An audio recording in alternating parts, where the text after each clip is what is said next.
क्या तरीका है परत बोले के बाद बात जब शब्द कलाकार के मुख से निकलेला कलाकार क्या हो कलाकार क्या है कलाकार समाज का मीडिया होता है कलाकार समाज का आईना होता है ध्यान देवे के बाद अब बताइए है ऐसा ऐसा बात बोलता रहो गीत संगीत गावत रहो शिक्षा जो मैं अपना स्कूल से मिलेला शिक्षा स्कूल से मिलेला लेकिन संस्कार अपना परिवार से मिलेला अरे यहाँ के काज है यहाँ के 3 गो पढ़ाई पढ़ले बानी साले का फीस ना बोरा इसलिए क्या भाई अरे यहाँ के गोधन कोड गए फीस से इसलिए के चबा गइनी बोरा बा गोरवा के छोटी शिवादनी 4 बजे भोरवा में यहाँ के पोरिया ओरे कितना बढ़िया बात तो बोला है कि गोबर खाला हां अभी खराब को दिखा रे अरे बैठा गोबरे का बुआ हगिसो पे घर नहीं जा माइक पर बोले से पहले बात पर ध्यान देवे के चाहिए जो हम का बोलत नहीं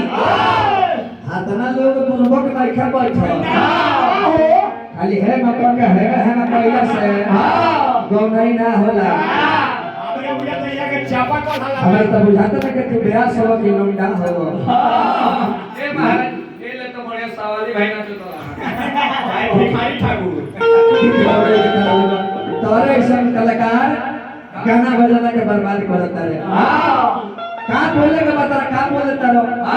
पंडित जी गोबर खा ले अभी खराब को दिखा रे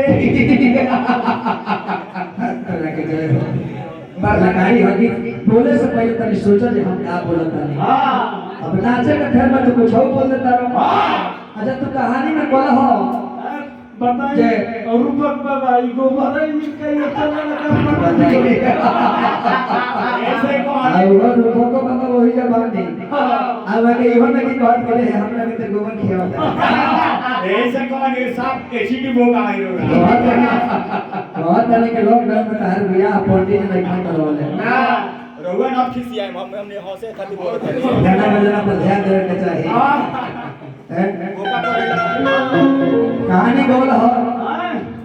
ई कलाकार का मतलब है कि अगला प्रयास कहां से कहानी गा के छोड़ले बा कि पंडित कलाकार जब गीत गौनाई गावेला तो जहां से अगला कलाकार गा के छोड़ले बड़े ओ जैसे गावे के चाहिए ना ठीक अरे महाराज लेदारी इलाका है विद्वान के नगरी है बताई गई सब पढ़ल लिखल आदमी बा है बता हां सब लोग आके धुरा ठोके ना यहाँ के धुरा में आके ठोक देता है गीत संगीत गावता वाह वाह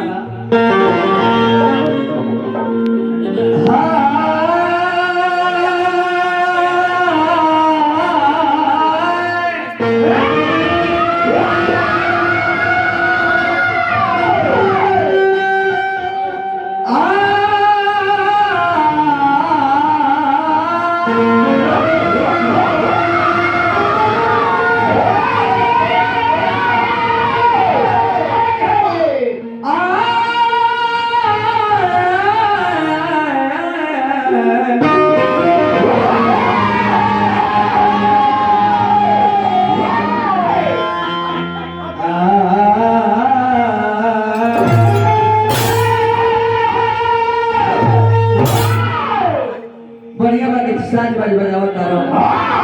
आ तू ब्यास थोड़ी हो तू एगो बेंची बादक हो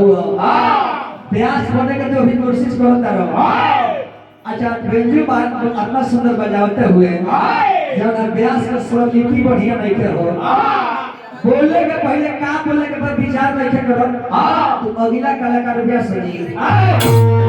उपा का झाला सोले अरे महाराज सब के आंख में धूरा झोकेला कहीं भी आज धूरे का झोकेले गाना बजाना पर ध्यान दो पूरा तरीका खड़ा हो जाएगा ई बात गाना बजाना पर ध्यान देवे के चाहिए गीत संगीत गाओ नाचो तरह का मन थोड़ी करता नहीं नाचे होता तू नाचो डांड हिला के नाचो ई मर्तबा का प्रोग्राम में जो लतर गइल बनी हाँ चाहे न ठीक है ध्यान दे कभी का भाव लगाता शिकारी बाबा के गीत हो हमारो गाना बजाना होता तोहरो गाना बजाना होता लेकिन दोनों में बड़ी अंतर बा जवन तू हवा तू हम ना हई आ जवन हम हई तवन तू ना हो तू दीना लोहा है का ध्यान दे कला बाबा अरे चिमटी कबो माता ना होई दही कबो खाता ना होई आजू नारे लान तरह के नेलो जब धेरे जवान में हर साटा नहरने रही कबो खार ना होई शेर से रही कबो सियार ना होई कतनो डांड मारे खाली मार लो लेकिन हई रसिया तहर भातार हाँ महाराज धगधग हम गीत गौले सुनावता धगा गाना बजना में चेंजिंग करके दिखावता नहीं क्वालिटी तो चेंज करी शिकारी बाबा के लिखल गीत हो जना जलसा में एक बार ओकर गीत को नहीं गावे के चाहिए कहता कने तरह तो याद बाना कोहे का कोहा तर का तो रूपक बा के देख में दुगा लेता रहो कभी का भाव लगता कि सबरो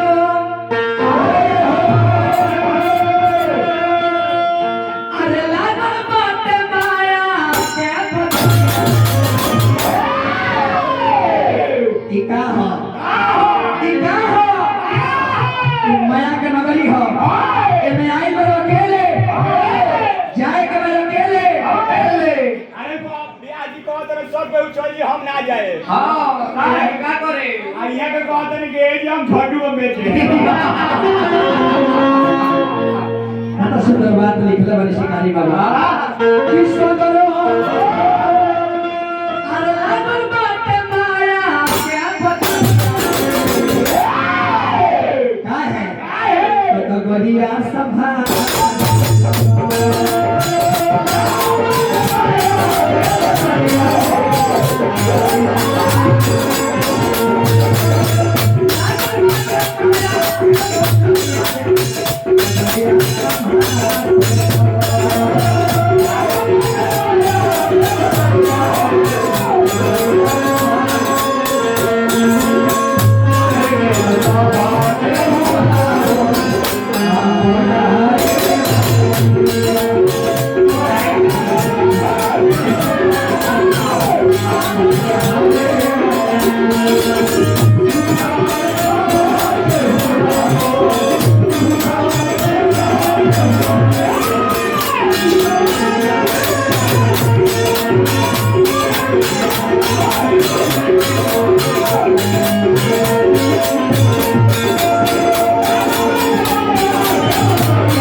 नाचल और ना हो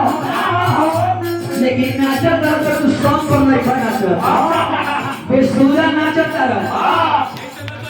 अरे महाराज सब के आप छुआ की करला त ई पे आइए पाछू पाछू कइले बानी सॉन्ग सुर पर जे नाचेला अब जो करो सुल्तान शेखर दुनिया रखे मान अरे हम नाचे खाती माना थोड़ी करता नहीं अभी नाचा तो तू नाचो तुम तो फर्क नाचो तारा का लोग थोड़ी पानी लेकिन ध्यान देवे के गाना बजाना पर कभी कहत है के कहर मारी अरे के कहर भाई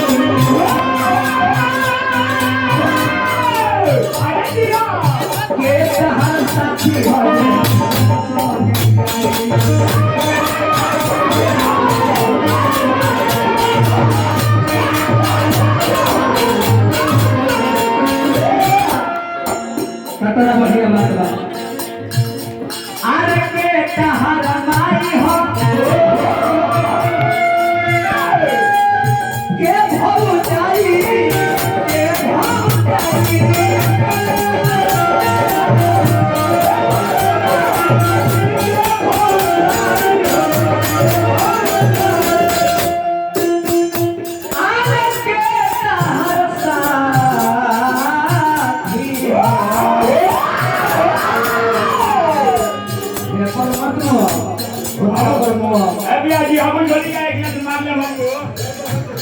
अभी तो गिलास मार के बताओ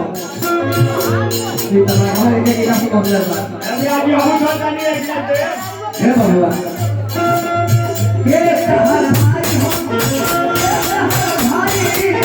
ये सहारा